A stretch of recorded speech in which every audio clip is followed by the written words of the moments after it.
ინფორმაციის თავისუფლების განვითარების ინსტიტუტის ცნობით, გასული წლის მონაცემებთან შედარებით 2016 წელს ფარული მიყურადების ფაქტები მომატებულია. არასამთავრობო ორგანიზაციამ დღეს სატელეფონო მიყურადებისა და ფარული საგამოძიებო მოქმედებების 2016 წლის სტატისტიკური მონაცემები უზენაეს სასამართლოზე დაყრდნობით გამოაქვეყნა. IDFI-ის ანგარიშის მიხედვით სატელეფონო მოსმენები 9.7% შეადგენს. სხვა ფორმით ფარული მიყურადების 90%-ზე მეტი კი უკონტროლოა. ამის გამო ორგანიზაცია ხელისუფლებას რეკომენდაციებით მიმართავს. გამოქვეყნებული სტატისტიკის მიხედვით ირკვევა, რომ 2015 წელთან შედარებით 1.5-ჯერ არის გაზრდილი ფარულ საგამოძიებო მოქმედებებთან დაკავშირებული შუამდგომლობების რაოდენობა.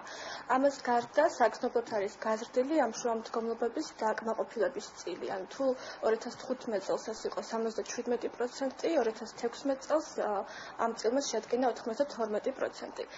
განსაკუთრებით საინტერესო არის თუ კი ამ მთლიანი სურათიდან, ამ მთლიანი ფარულ საგამოძიებო მოქმედებების რეესტრიდან გამოვყოფთ სატელეფონო მიყურადების შემთხვევები. ფარული მიყურადების სტატისტიკის გაზრდას დადებითად აფასებენ მართლგუნდში. ამბობენ, რომ სტატისტიკა გამჭვირვალე პროცესის გამო გაიზარდა, რადგან ფარული მიყურადების ნებართვისთვის საგამოძიებო უწყებები სასამართლოს მიმართავენ.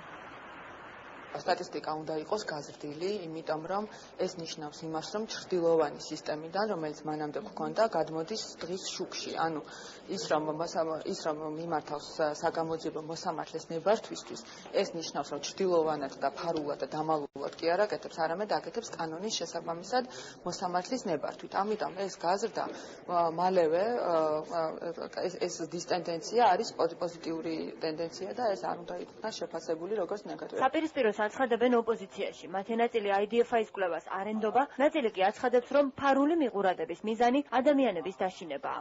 ფარული მიყურადების მთავარი მიზანი არის პოლიტიკური ადამიანების დაშინება, რომელიც შემდეგ გამოვლინდა არჩევნებში. ამიტომ რა თქმა უნდა გაზრდილი იქნებოდა, როდესაც ეს იყო საარჩევნო პერიოდი და თითოეულ მოქალაქეზე სხვანაირად მოაზროვნეს არის კარტოტეკების შექმნილი და ამაზე მუშაობს სახელმწიფო უშუალობის სამსახური. არ ვენდობი ამას. რომ ერთი ორგანიზაციის მიერ გავრცელებული რაღაცა სტატისტიკა ყოველთვის ტოვებს კითხვის ნიშნებს. ეს უნდა გადამოწმდეს და მე გავაკეთო მე დასკვნა. გასაგებია ეს კონკრეტულ ტენდენციაზე მიუთითებს, აქ შეიძლება იყოს რამდენიმე ასპექტი.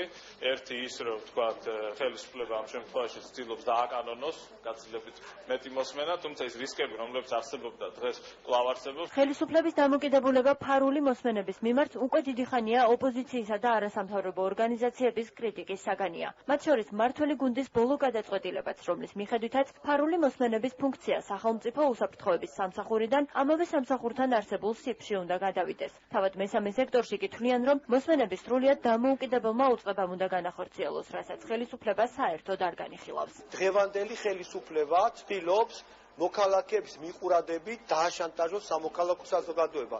ჩვენ ვითხოვთ იმას, რომ უნდა შეწყდეს ამ ქვეყანაში შანტაჟი და დღევანდელი ხელისუფლება სურს გაიხანძილოს ხელისუფლებაში ყოფნა ადამიანების შანტაჟით და დაშენებით და ეს არის შანტაჟის და დაშინების დაკანონება, ახალი ეს ინიციატივა საკანონმდებლო, რომელიც პარლამენტში მოცირდება. საკონსტიტუციო სასამართლოს მიერ მიღებულ გადაწყვეტილებასთან ხელისუფლების შემოთავაზებული მოდელი არის შეუსაბამობაში. ანუ მიუხედავად იმისა, რომ რაღაც ცვლილებები მოხდება, ეს ცვლილებები კვლავ იქნება კონსტიტუციასთან შეუსაბამო და ამ ქვეყნის მოქალაქეების პირადი ცხოვრების უფლება კვლავ ვერ იქნება სათანადოდ დაცული. არამხოლოდ უარესდება ის სისტემა, რაც არსებობს, არამედ უფრო მეტად კონცენტრირებული ხდება ერთი ორგანოს ხელში.